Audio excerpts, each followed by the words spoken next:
लग्नाचे दागिने म्हणजे श्रीमंत पेशवाई दागिने, नाशिकचे सुप्रसिद्ध सराफ मयूर अलंकार सराफ। ताज्या बातम्यांसाठी नाशिक न्यूजच्या YouTube चॅनलला सबस्क्राईब करा आणि बेल आयकॉनला प्रेस करा।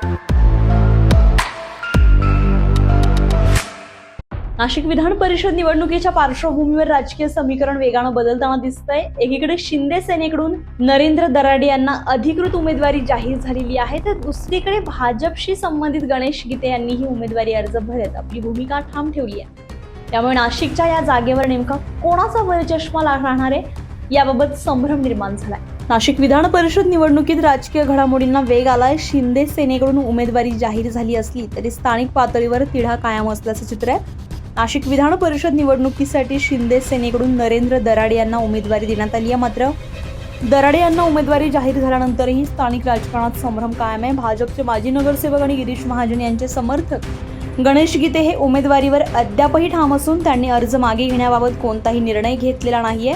विशेष म्हणजे त्यांच्या उमेदवारी अर्जावर भाजपच्या 20हून अधिक नगरसेवकांनी सूचक आणि अनुमोदक म्हणून सह्या केल्यात। गणेश गीते यांनी उमेदवारी अर्ज मागे न घेतल्यास नाशिकच्या जागेवर तिढा अधिक वाढण्याची शक्यता व्यक्त केली जाते।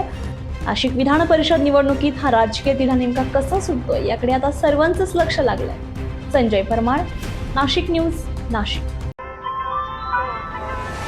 ताज्या बातम्यांसाठी नाशिक न्यूजच्या YouTube चॅनलला सबस्क्राईब करा आणि बेल आयकॉनला प्रेस करा।